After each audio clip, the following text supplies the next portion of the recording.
the spotlight, I assume, is now the signal that like we can start the conversation. Yes? Okay, great. Welcome to this open book panel, which is called Finding Lightness.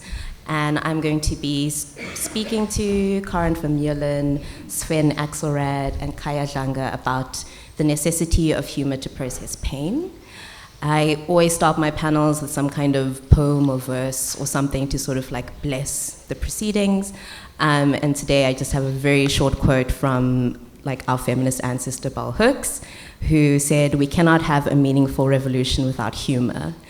And it does feel like it's a bit of a shit show out there, a very violent, politically crazy moment that we're living in. And I keep thinking of Mohalo Masheko's statement she made at the beginning of Open Book, where she said, "It feels like we're living in a world where the bad guys are winning." And I think this moment is gonna call for us to be deeply serious, but also deeply silly, to paraphrase another Bell Hooks quote.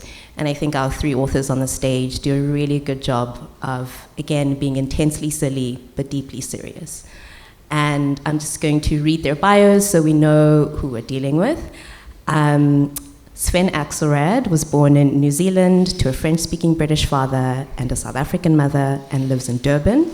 He is an accountant who reads 65 books a year, plays the guitar, is covered in tattoos, and loves his dogs. Or his dog, sorry, there's only one. Yeah. I also say, and my wife now, because she got crushed. Oh, yeah. And his wife. Yeah. But she's still sick, and the dog still gets mentioned first. I feel like the wife needs to go before the dog, but that's just me. And Sven never adds his actual books to the bio, so I'm going to do that for him. He basically pumps out a novel every year. In the last 3 years, he's released a novel. Oh, damn. First one being Buried Treasure, the second one being God's Pocket, and the one we'll be discussing today, The Nicotine Gospel. This book. And Khaya Dlanga is the author of 3 previous books. His memoir, To Quote Myself, was shortlisted for the 2016 Sunday Times Alan Payton Prize. And These Things Really Do Happen to Me was a runaway bestseller. By day, Dlanga is a marketing executive and has held senior positions in some of the countries and world's most recognizable brands. And his book is called Life is Like That Sometimes, the book that we'll be talking about today, which is this one. I'm making sure to advertise so that people buy the books. Karen Vermeulen is an award-winning illustrator, designer, and art director with 20 years of experience. She's been teaching since 2019. Her first book, Good Luck to Us All, a graphic memoir of sorts, just came out, and she's adding author to her multi-hyphenate. She lives in Cape Town with her cat and the cover star of her book, Sir Henry. So if anyone wants a closer view of Sir Henry, please go buy the book. He's also on my pass, and I think I realize I'm probably the only author here who has a pet in their profile pic. Yes. And he's all over her social media as well, if anyone would like, again, a great look at Sir Henry. My name is Dela Gwala. My writing has been published in 3 books. Feminism Is, This Is How It Is, and Our Ghost to One's People. And I'm a member of the organizing team of the Open Book Festival, and I assist with co-creating the program. I guess we can just dive in and start with the first question. For me, a thing that connects all 3 books is so much of the humor comes across in how you name and title the books, the chapters, and the characters. So I think I'm going to start the conversation there.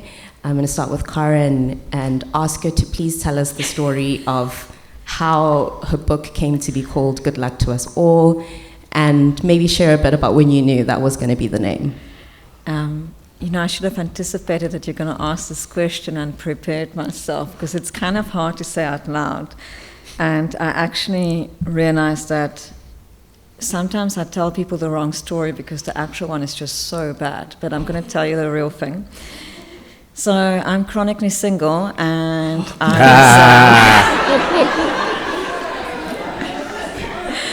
And look, for me, being chronically single is better than being in a relationship, because when I am not single, it doesn't go well either. So don't feel sorry for me. I have a beautiful cat. Anyway, so I was swiping on the apps, and I came across this profile, and this man was looking for someone to, sorry, I'm going to swear, he wanted someone to shit in his mouth. I'm sorry. I'm so sorry. There's like quite a few kids here. Then the parents, you should know better. You should do better. So it was a shock, and I wish I saved that screenshot. I wish I still had it. But the funny thing about it is that his profile was so respectful and nice, like a lot more respectful and nice than a lot of men on dating apps, and he ended his write-up with "good luck to us all." And and when I was sort of in the beginning stages of writing this book, like myself and the publishers had a list of titles that we were thinking about, and I can't remember if I suggested a title if someone else did. But in retrospect, I can't believe we ever considered anything else, because at some point we were just sort of like, it has to be "good luck to us all." And now it's like, why did we even have a list? Like, that was the only possible title I could give this book. Yeah. Amazing. And maybe the lesson for the kids is don't go on dating apps. Khaya, I think for me, so many laughs from the book came from how you've titled the essays. And I wanted to ask you about that. My two favorite titles are The Uncooperative Potatoes, and the second favorite was The Pots That Ended My Celibacy.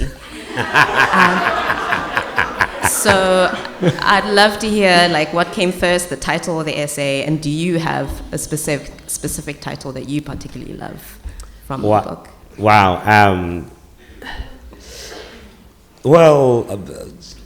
I think that to be a writer, I think you have to have a certain level of arrogance to think that, but I think we will say we're humble about it, but I think because you want your work to be seen, right? Even though there's a lot of fear, because what will they say about the work and all of that, so that comes with it. I don't know, like I had three titles actually of books before I even knew I'd write a book, and they actually became titles of my books when I was eventually asked to write a book, and I was like, yes. And the first title was "In My Arrogant Opinion," and I was like, I remember, I was like, oh, I love how that sounds. It's fantastic. So I was like, okay, and I was also write a book about how I see the world. I was like, that's perfect, "In My Arrogant Opinion," right? Because I don't think there's any humble opinion when people say, "In my humble opinion," right? Not a single opinion. And I was like, let me be honest about opinions. Mine is arrogant, so I'm going to say that. And then another book was like, I was actually reviewing some work with my bosses, and so I'm busy reviewing this work, and then I'm kind of disagreeing with them, and then I said, well, in my arrogant opinion, but so this other title was like, I was like, actually, to quote myself, and then I kind of did something, and then I was like, that would make a great title for a book. And then my memoir, then it was like to quote myself, because it's about my life, I'm quoting the things that have happened. And then, but then this one, Life Is Like That, sometimes, it was, I don't even remember if I had a title or not, because I was writing it, and then while in the middle of writing this book, I lost my mother. And then I stopped writing for some time, and then I carried on writing. And then I was like, there's so many different aspects in my life in this book. Therefore, I guess, life is like that sometimes, and that's literally how I tackled it. But then when you're talking about the uncooperative potatoes, and what's the other you mentioned? The Pots That Ended My Celibacy. The Pots That Ended My Celibacy. You have to read it. I know it doesn't make sense, but you just have to read it, and you'll figure it out. Sounds like you've been manifesting books, basically. Sven, I'd love to talk about the hilarious names of your characters. I think that a lot of humor comes, especially from the surnames of your characters, and I'd like you to talk a little bit about the process of naming your people and your characters in this book, The Nicotine Gospel. Before I answer your question, I feel like I've just stumbled into the coolest little room of people. Like, I went out drinking last night. This is another lesson for the kids in the back. Who shouldn't be. He means water, kids. Water. And now it's just suddenly, I feel like I've fallen through a trapdoor. I'm just on the stage, and it's hilarious stories, and it's lovely. Yeah, the characters. So my characters, their surnames, the Mueslis. And when I pitched this to the publishers, Penguin were like, "You need to change the name." They're like, "This is set in South Africa. It's in Durban. Like, the Mueslis is a stupid name." And I'm really like happy-go-lucky. Like, I'm take things quite casually, but I put my foot down hard on this one, and I was like, "It's the Mueslis. That's their name." I don't have kids, and the only reason I would want one, sorry again to the kids at the back, they don't seem that great, but they.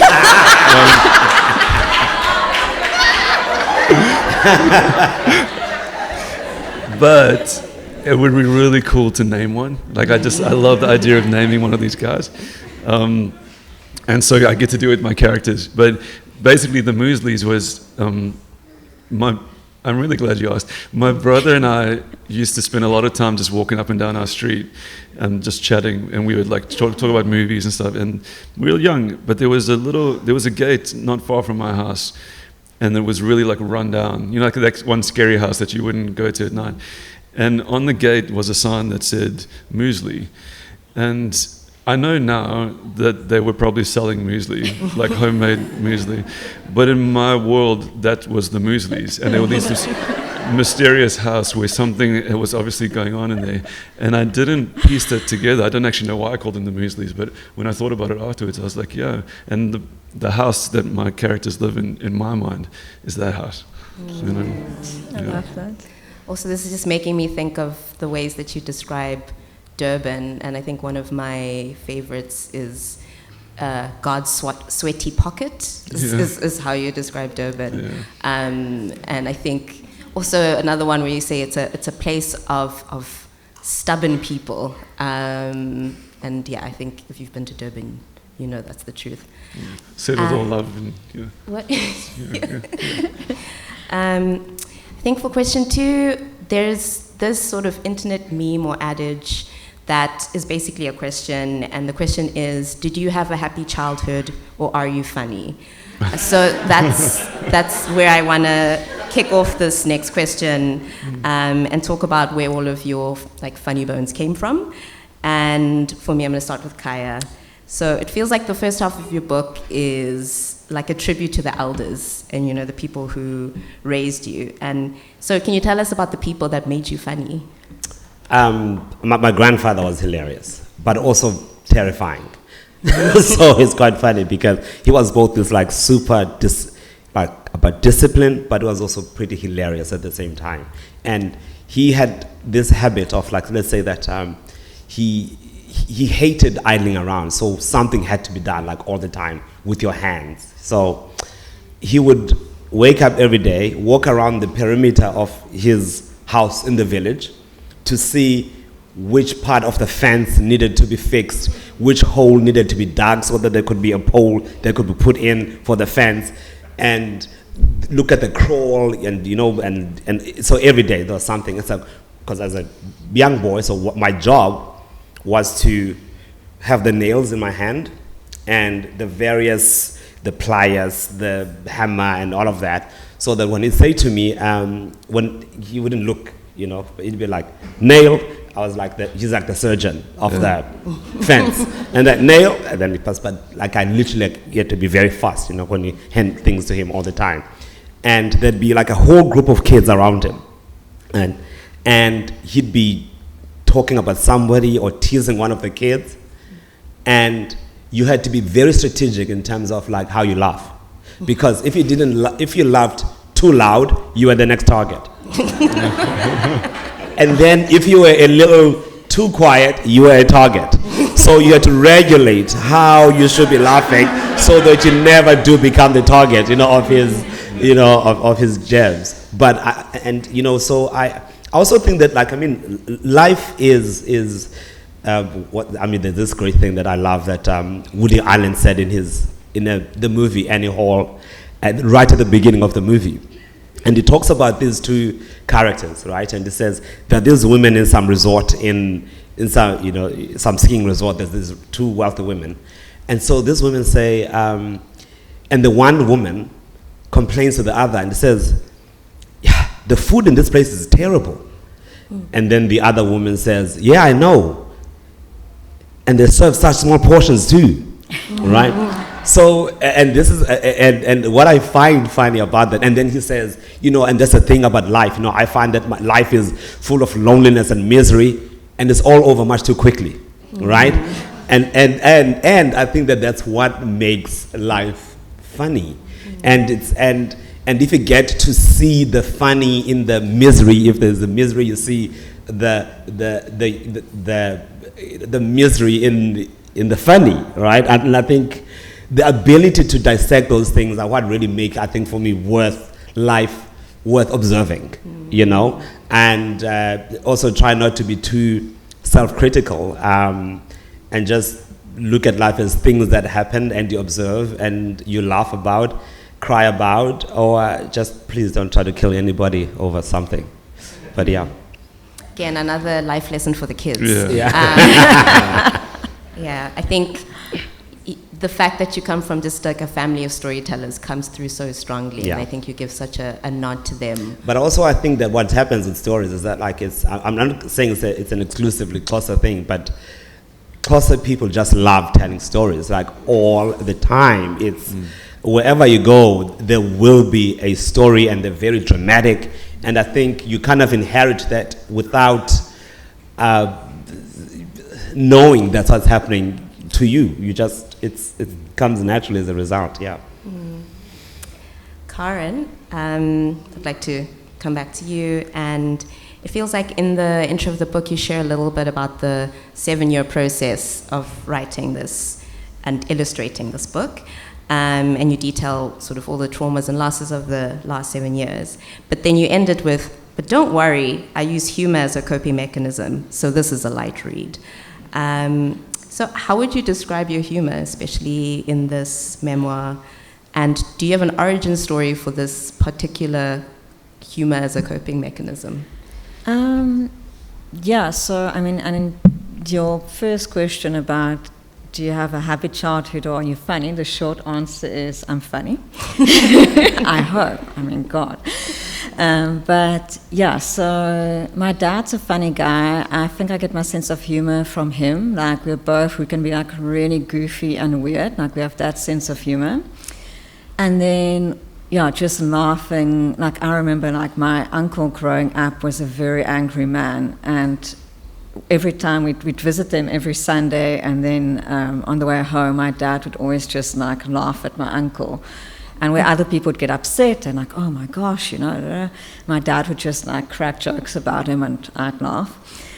And then also when I was a kid, I don't know how well you can see me, but I'm very small, I'm very short, I'm very small, I'm very pale, I have a speech impediment. Well, it's better now, but when I was a kid, people could barely understand me. I basically had hearing issues when I was very little, and my coping mechanism for that was to just make up my own language. Anyway, too creative for my own good. So I was such an easy target, and so obviously kids made fun of me when I went to school, and again I'm small, so I'm not going to get anywhere by throwing my little hands. So I would just make really cutting remarks, and so yes, it was a coping mechanism and a survival mechanism, because once I've cut someone down and everyone laughed at them, they're not going to make fun of me again. And then as an adult, I had to rein that in because I do want to have friends and be like, it's hit and miss. But yeah, I think it's just something that comes naturally to me. I have a dark sense of humor. I see the humor in things, and sometimes even as things are happening, I'm already in my head going, I'm not finding it funny right now because I'm a bit traumatized, but this is going to be so funny. Yeah. Yeah. Like, just to tell a quick anecdote I talk about in my book is that I dated, and this is why I said, don't feel sorry for me for being single, because when I choose men, I choose the worst ones. I dated a man who took a lot of drugs and became psychotic. And this is in COVID, and I had friends around for the first time in a long time, and it was an open plan house, and my ex was home, and I wanted him to leave because I had my friends around, and he was psychotic and on drugs. And my friends were sitting around the corner, and I went to ask him when he's going to the bar with his friends, and he started screaming, the chickens, Karen, the chickens. And he suddenly became overcome with emotion and empathy for chickens. And it's so ridiculous that at the time I was really worried about him, and also I just didn't want my friends to leave because I just really wanted to have a nice evening with them. But at the time I'm like, this is going to be a very funny story, like very shortly. I wonder sometimes where, like, we tell stories about other people, like your chicken boyfriend, and then I love that chicken boy. Yeah, chicken boy. But where, like, I wonder where he is right now. Like, is he sitting around with some friends and just being like, I used to date this woman. Well, I don't know about that, but I can She tell you. never understood my chicken. This is now like 4-5 years ago, and my friends and I, we still so regularly, like if I'm at someone's house and they're serving chicken for dinner, if we see a chicken, my friends and I, like, we still so often just shoot each other a look and go, the chickens, Carl, the chickens. Sven, I'm going to take it to you, and I feel like in the book, especially the kids and those characters use humor as a coping mechanism to sort of deal with the trauma that's going on at home. Yeah. So I guess I have two questions. I would like you to talk about what made you funny, and then talk about how you sort of wrote humor into the way the kids were coping with things that were really difficult. The short answer is I don't know the answer to either of those questions. I didn't know that I mean, the way we're talking, we're on the stage here, but this is not what I signed up for. I wrote a book where I get to sit by myself and humor quietly on the page, and I didn't know I was funny. Like your written voice is often quite different from your social in-person voice.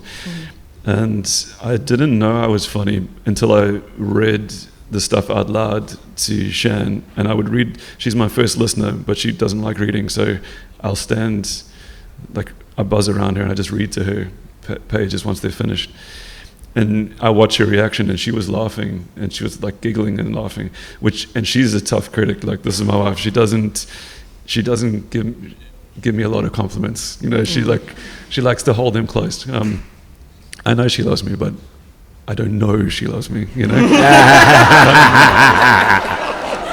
She's never said so,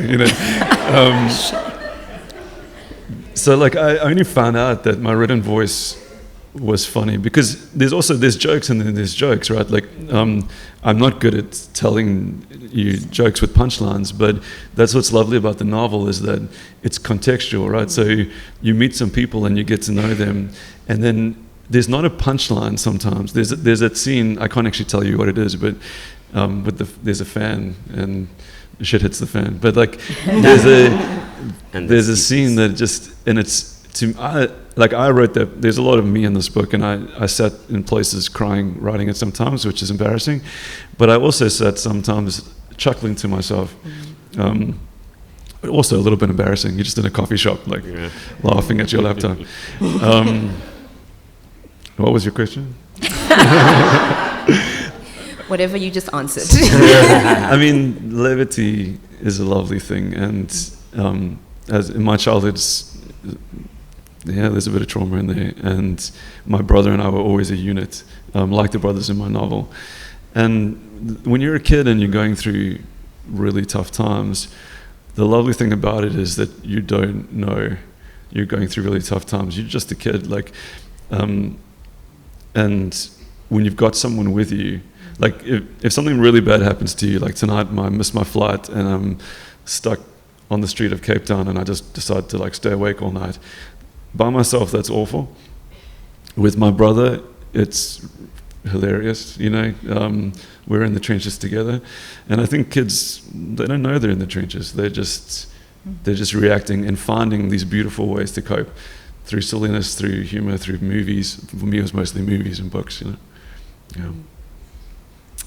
Amazing. This is a great segue, thanks, Sven, into the next question, which is about this tightrope that all of these books have between, again, the silliness, the laughter, the funniness, and the harder issues, and the systemic struggles, and the hardships, and loss, and grief. And I feel like all of them have a little, like, sly smile about the paradox of being human. And with Karen, I want to start with you this time. And I think your book talks a lot about, for me, a lot like the experiences of women under sort of patriarchy, and issues around harsh beauty standards and reproductive justice and the choices we have in terms of our bodies and our emotions. And the question I wanted to ask is, how do you balance the writing between where it feels appropriate to be funny and sometimes where you feel like humor has its limits? Well, I'm a big fan of inappropriate humor. So I don't know if my humor is always appropriate. I've got a friend who's like me, and we both talk about how when you're in a group of people and you say something and there's just a very awkward silence. But yeah, I don't really think about that when I write. When I'm around people, I try and edit myself a bit and not like be too shocking and inappropriate. But when I write, I don't really think about it in terms of how other people will find it. It's more just about how I feel.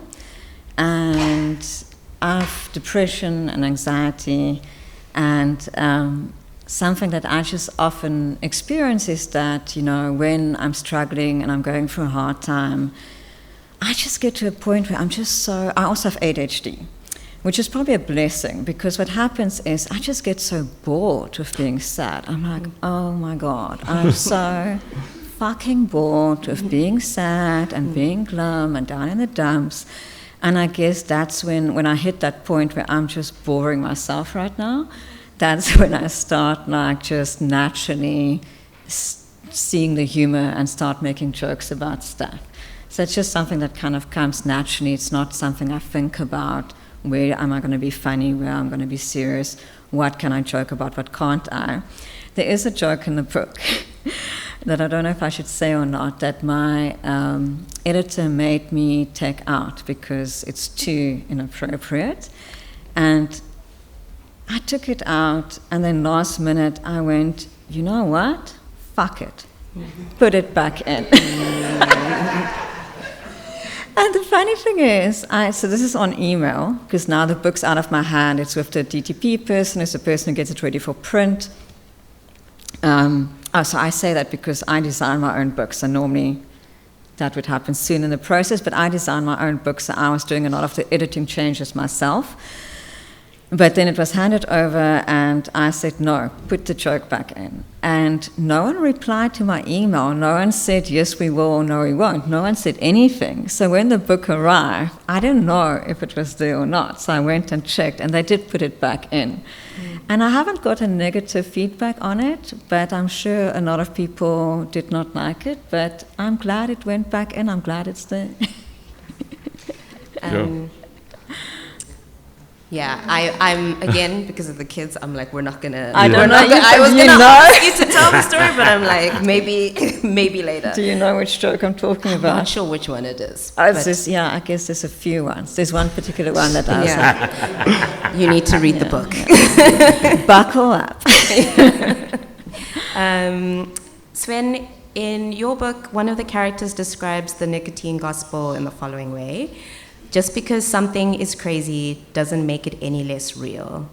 And I think on the next page, the character talks about how the gospel can tell when someone is in grief. So I just want you to explain the idea of the nicotine gospel and share like how it seesaws between being ridiculous but also really insightful about people. Yeah.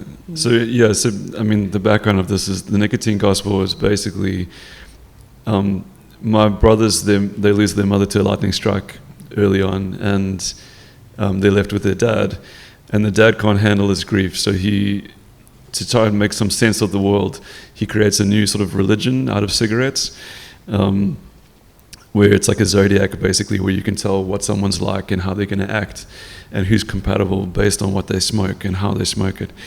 And he sort of teaches this to his boys, and it's the only time that they spend any significant time together is learning about the nicotine gospel. And obviously it's madness. I know it's madness because I tried to do it myself. So like basically when I started writing this book, and I bought every single pack of cigarettes that exists at the petrol station by my house, and I smoked all of them. And I try to understand, I try to like figure it out, like which cigarette goes with who, and it just does not work at all. I learned nothing, and I learned a lot. I'm just talking here, you must stop me.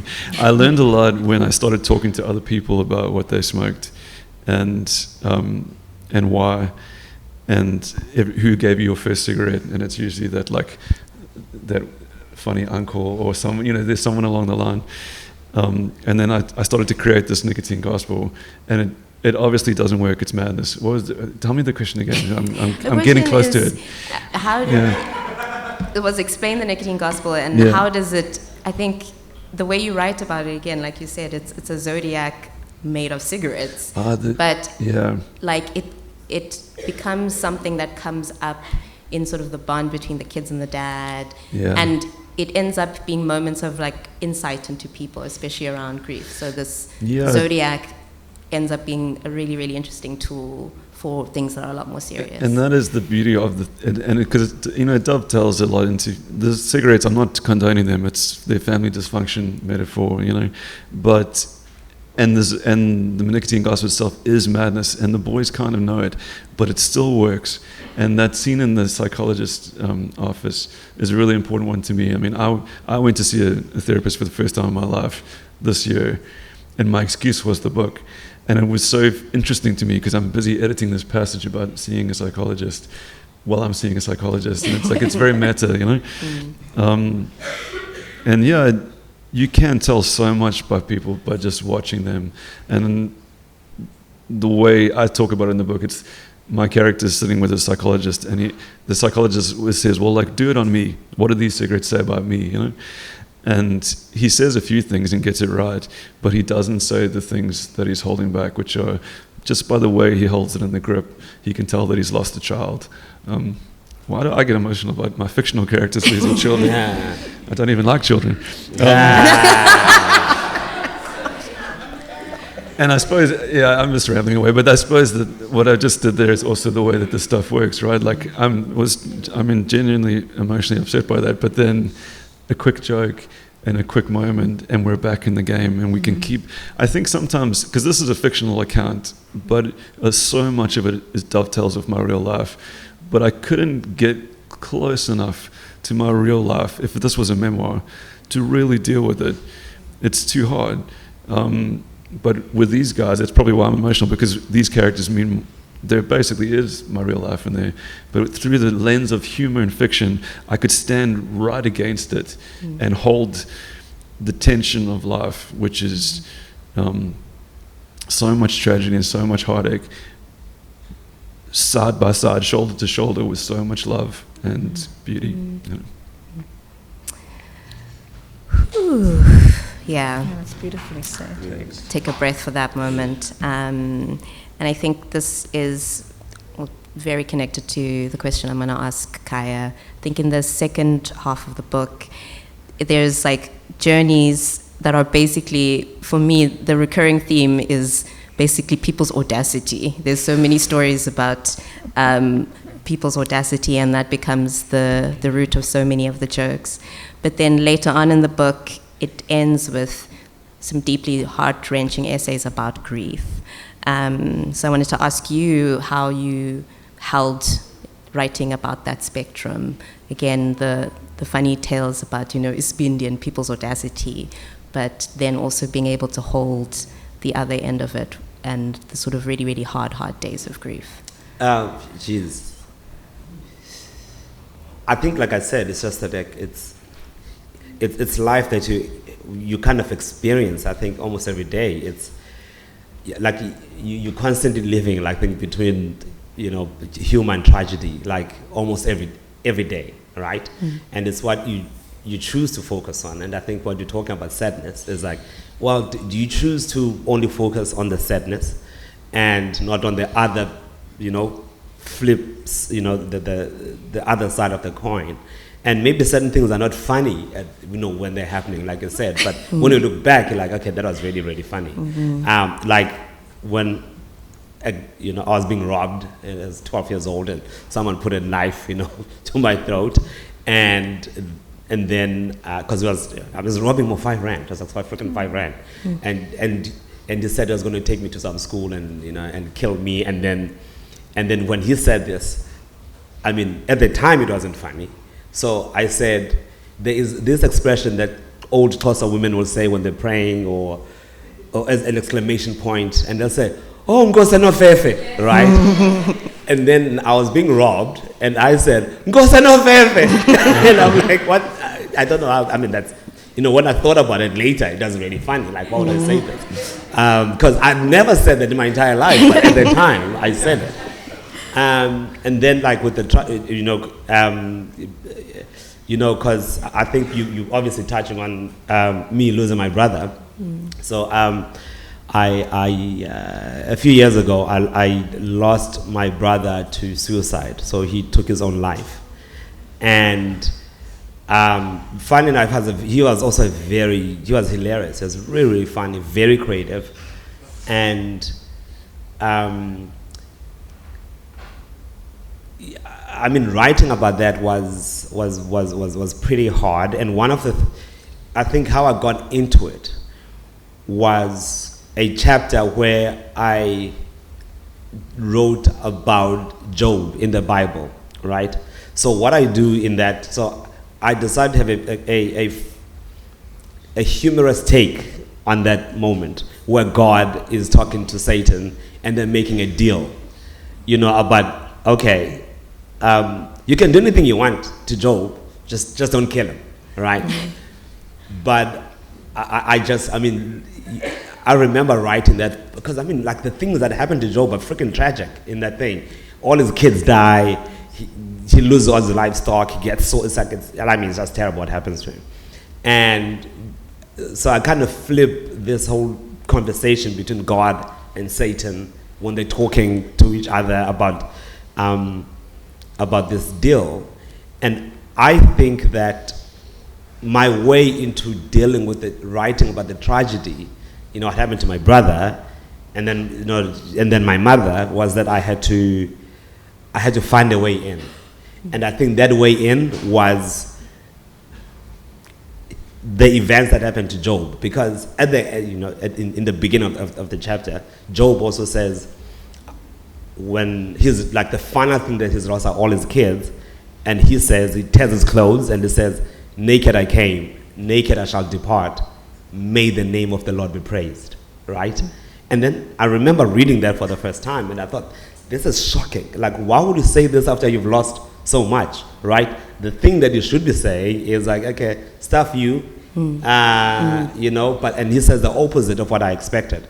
And for me, it was like, okay, this is how then I should get into the, what's gone on, with my family. I'm not the only person to experience tragedy. And when I think of all the tragedies that people have experienced in their lives, right, there are people who are going through worse, right? But in my mind, because it is me who's going through it right now, I'm experiencing it is the worst thing that could possibly happen, right? So you also can't discount the fact that it is happening to you. So, like you, I have no idea what I just said. But It was good. It was good. Yeah. I want to pass it to the audience, but my last question is actually about God and spirituality, because all three books, there is some kind of engagement with God, the divine, spirituality. Like in Sven's book, Nicotine Gospel, I think the kids refer to ice cream as God. And there's many other sort of like instances of the divine. So my question, well, I'll start with Sven, is do you think that God has a sense of humor? Yeah. We've got an answer over there. I think there's a line in my book where one of my characters asks his teacher if he believes in God, and the teacher says something like, if he exists, he's like overly concerned with character building, something like that. But yeah, I love. I mean, the language. I drew a lot from. I grew up, sort of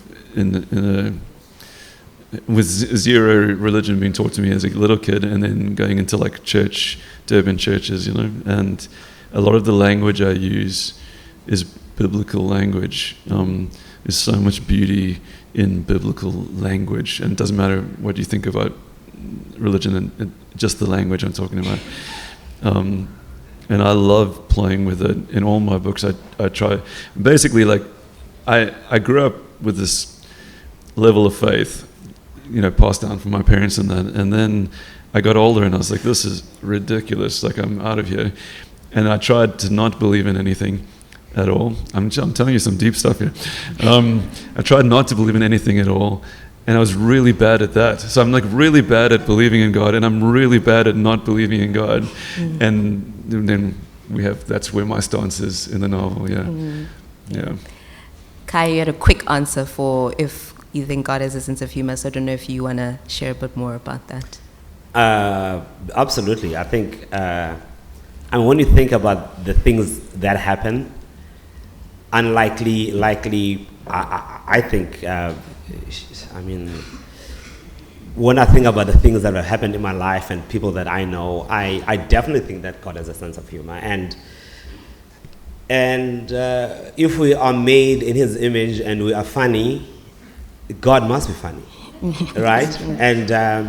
And my view is that God is not as sensitive as the people who claim to represent Him is. I think that God is freaking funny. He's hilarious, and disciplinarian, like my grandfather. And so that's literally. So I think Woody Allen. Sorry, as you can tell, I'm a big fan.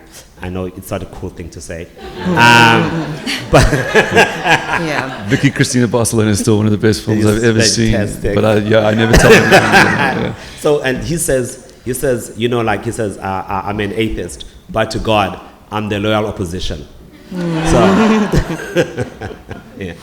Yeah, I mean, being human does sometimes feel like a really big cosmic joke, and there's moments of being a person that really feel like you're punked. I guess I'm dating myself as a millennial. I see a lot of kids being like, what's punked? No. Also, everyone's been cancelled now. Woody Allen, Ashton Kutcher. Ashton Kutcher. We shouldn't even been told. Forget Ashton Kutcher. Forget I mentioned that TV show.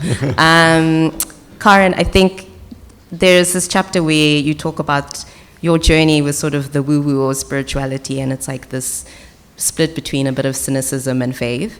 And I just have to read, when you're talking about this spiritual dance class that you go to, and you say, I attend a class that's near my house. It's called 5 Rhythms. But looking at the dancers, one would be hard-pressed to find even one rhythm. True. So I don't know if there's anything more you'd like to share about being in that space and the funniness of spiritual community. Yeah, so I grew up super religious, like, oh my God, like all the church, Sunday school, Dominic coming to our house, like our whole lives revolved around the church. And then I became an atheist. And I think much like Sven, I'm also not a very good atheist, like I'm an atheist, but I'm also like jealous of people who have faith. I'm like, damn, I wish, like, Jesus, take the wheel, like, please, 'cause I'm driving this car into a ditch. Like, no one's getting out alive. And so, yeah, and the joke is there is no wheel. It's no wheel and it's going to the ditch, and it's my fault. Anyway, so I guess as an adult, I kind of try to be spiritual, but I'm also not very good at that. So I'm a little bit spiritual, but I'm like woohoo, but not too much. And so I'm the person, I go to Five Rhythms and I'm there dancing like a drunk toddler, giving it my all. But I'm also there trying to make eye contact with someone when we do the closing circle and we're tapping the ground. And I'm trying to just make eye contact with someone so we can laugh about how ridiculous this is. And I'm also the person who there makes inappropriate jokes that doesn't land. Like once so at Five Rhythms, what happens at the end, you sit in a circle and we share, and we tap the ground, and it's all very like, lots of deep sighing and squeezing the hand on the right and the hand on the left. And once in winter, it must have been load shedding, and we had like candles. And just before the circle broke, I went, and now, who are we going to sacrifice this evening? And not a single person cracked a smile, no one laughed. Everyone just like very awkwardly dropped my hands. And yeah, so I'm that person. I will be spiritual and woohoo, but I'm also going to make the inappropriate jokes and not take it too seriously. Can't take me anywhere, basically. On that note, I'd like to open up the floor to questions. I think we have about 15 minutes because I'm going to steal the extra 6 minutes because we started late. I don't know. Is there a hand somewhere? Please be I see shy. there's a hand over there. I want a question from the kids. Are you okay? Yeah. And you should speak to your parents about bringing you here. Bye. Thanks everyone for a great panel. As my wife is testament, I love humor to start up any discussion. But there is always this fine line between using humor as a way to mask your emotions versus using humor as a way to express and share your emotions. So can the authors maybe speak about how do you balance those two things? When those tough moments happen, how do you use humor to process your emotions rather than mask them? I can, Yeah. because something just jumped into my head about that. So I'm actually doing a panel on this later today. So I've had an ectopic pregnancy, and I have a very funny memory about that, even though it was a very traumatic thing to go through. When I was going through it, I went out for dinner with a friend of mine, and I picked her up, so we drove to the restaurant together. And it was the first time I saw her in person since this has happened to me, and we were talking about it. And so by the time we got to the restaurant, we were both like just sobbing, crying. So we sat in the car to compose ourselves before we go inside. And she's similar to me. She has a very dark sense of humor, very inappropriate. When I make the joke and everyone goes silent and it's awkward, she's the person I phone or text to, like, just be like, and we like, I'm having one of our moments, and it just makes me feel like I'm not the only very socially awkward person. She's right there with me, in spirit at least. And anyway, so we're in the car crying, and then one of us made a joke about this. And then we were crying and laughing at the same time. And we were like, well, now we really can't go into the restaurant, because before we just seemed like two women who are upset. Now we really look like two women who are completely like insane, laughing and crying simultaneously. Mm-hmm. So I think there's something about being able to hold different things at the same time. And I can be laughing about it and joking about it, but it doesn't mean I'm not feeling those feelings and having those emotions. I'm not running away from it. I'm in it and laughing about it and crying about it sometimes at the same time. Yeah, I love. Do you mind if I jump in? Yeah, actually.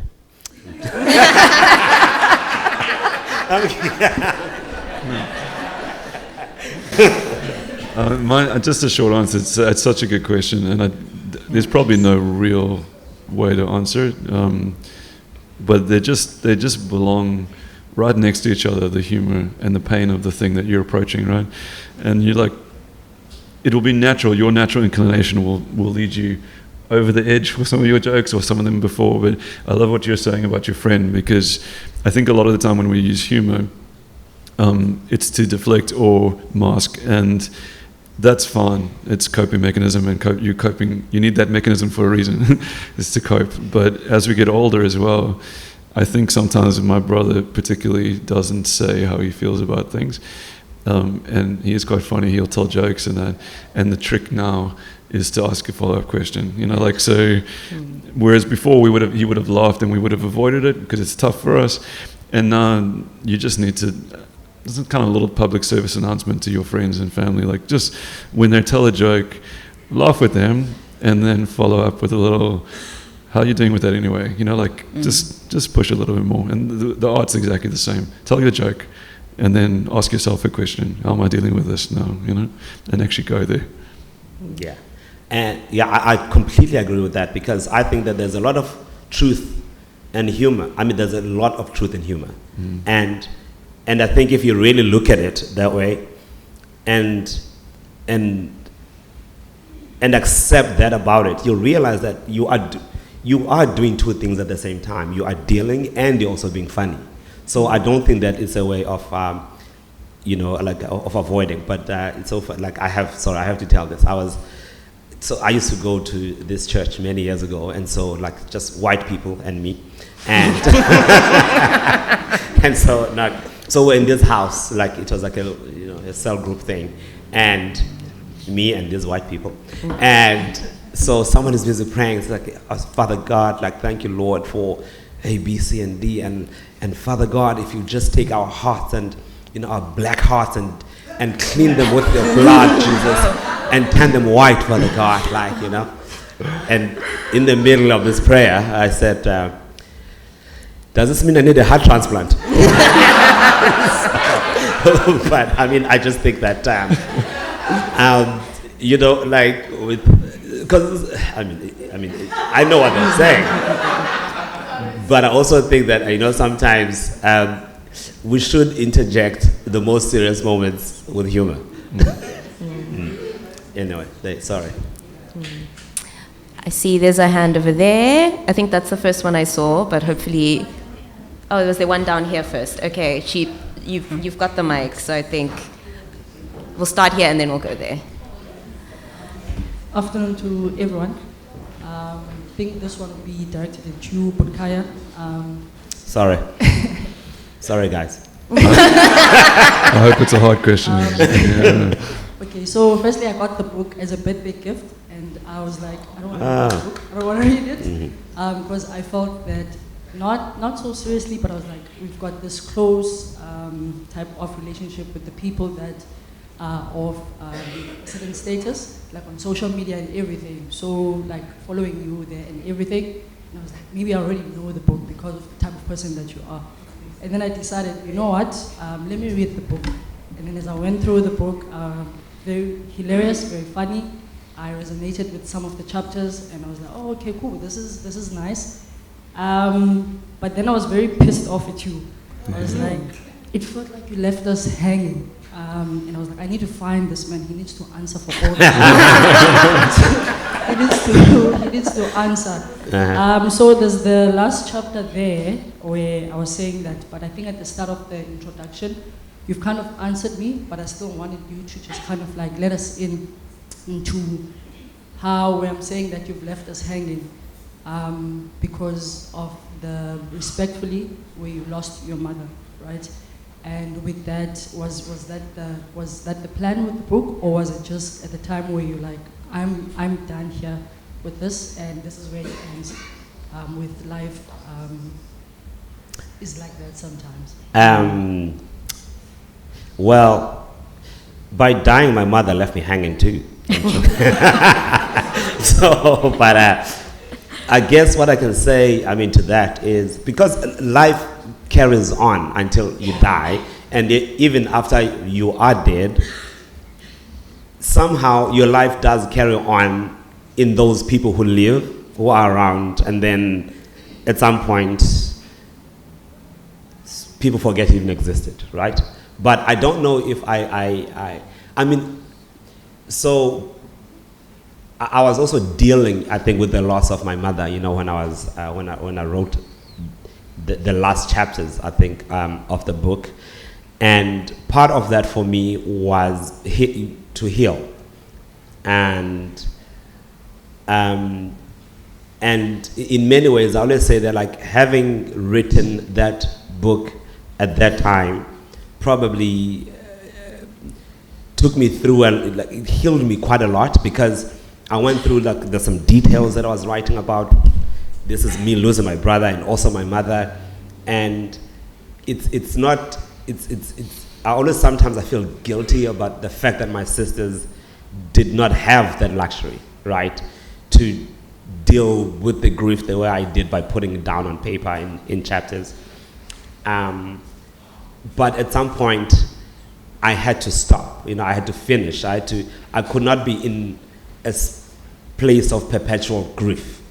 And I think that's why it feels maybe that way, that I left you hanging, and I don't know how I could not have how I could have, you know, taken you off the washing line. So I don't know. I don't have an answer, you know, to your question, but yeah. Okay. Yeah. We have a question over there. Hello. So I think for context, I work in the art world, and we're so often grappling with, like, serious art and then, like, the other shit. Sorry. So I think my question comes from that of, like, almost what judgments, you can use a different word, do you place on this, like, your genre, like writing as a, I don't know if you even consider yourself as, like, you write humor. Do you look at, you know, when you're sitting in a room of authors, are you ever just grappling with, some people are writing historical fiction, some people are writing intense feminist, you know, like, you know, activism books, and, you know, I'm here writing this. Is that something you're deliberately doing? Are you know, is there a value to being like, I'm writing something with a humorous gaze, with a humorous intention? Yeah. Can I go first? Yeah, but it sounds like she's, like, looking down on our books here. I'll take that, right? I'll tell I'm going to take that for now, because I did not consider myself a writer. So, because and even when I go to festivals, right, and I feel so out of place, and I feel like, oh, look at these writers, oh my God, and they're saying such, you know, beautiful things, and they seem so considered, and you know, and so and when I write, I mean, I'll never forget when my book was published, the other one, to quote myself.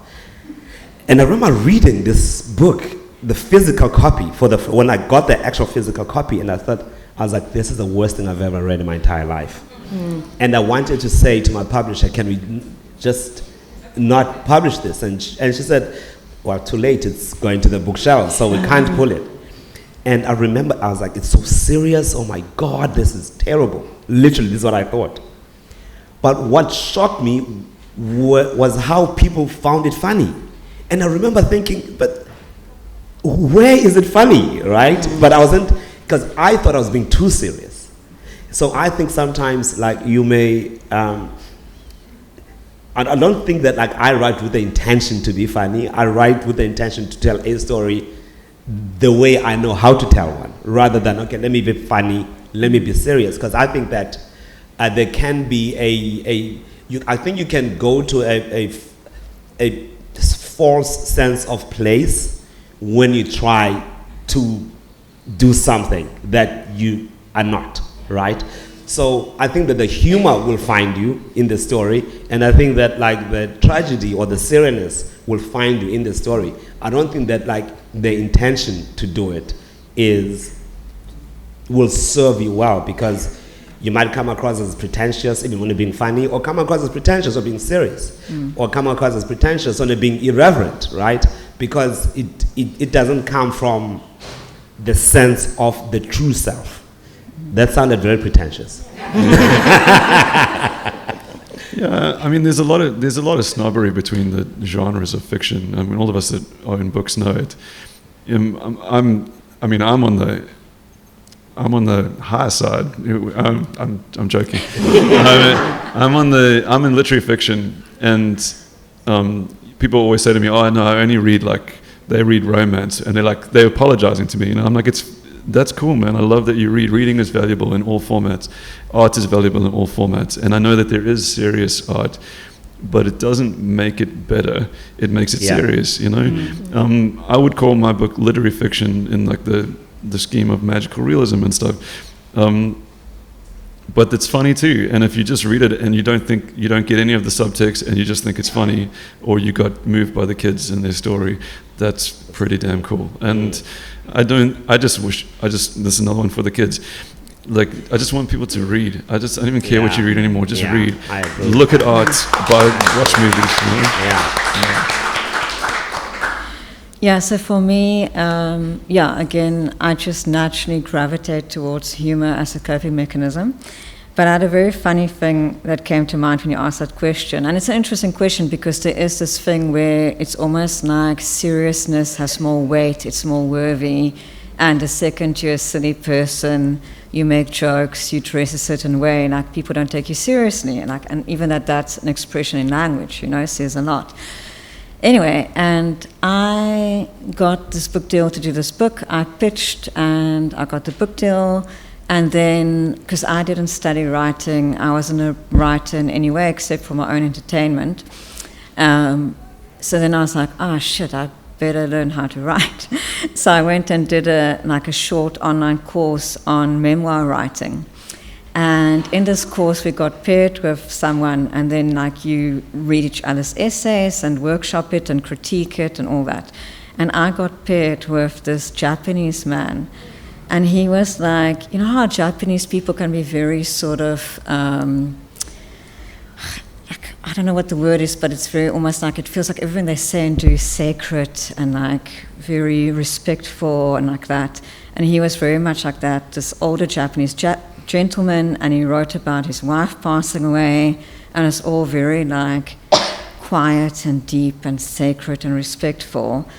And my essay was about my cat and how I have allergies, and just oh my God, it was so cringe, because he would read his essay about his wife dying and it's really deep and sad, and I'll be I'm dressed like a slut and I'm wearing my hooker heels and my cat is judging me. And it was and I just thought those people who put us together, they have a real dark sense of humor. And it was I just died inside every single time I had to go through this. But the man was, he was so lovely about it. And it was just such a funny little experience to go through. They put these two opposite end of the spectrum people together. But what was nice about it was that I could totally meet him where he was and see the beauty in his work. And he, even though I'm sure my essay made no sense to him, I might as well have been an alien speaking gibberish to him, but that man tried his hardest. He tried his hardest to support me and give me valuable feedback. And it was such a funny moment of exactly what you're talking about, and those two ends coming together, and instead of judging, being, this is so far removed from what I am and what I do, but I'm going to do my best. And we are definitely out of time. I'm sorry. We're over time. And I'm not going to get in trouble with Frankie and Mervyn. So I would like to thank you all for coming. And the authors will be at the signing table in the marketplace if you want to get your book signed and chat to them a little bit more. And maybe if you didn't have your question answered here, you can ask them at the signing table. Thank you so much for coming. Thank you.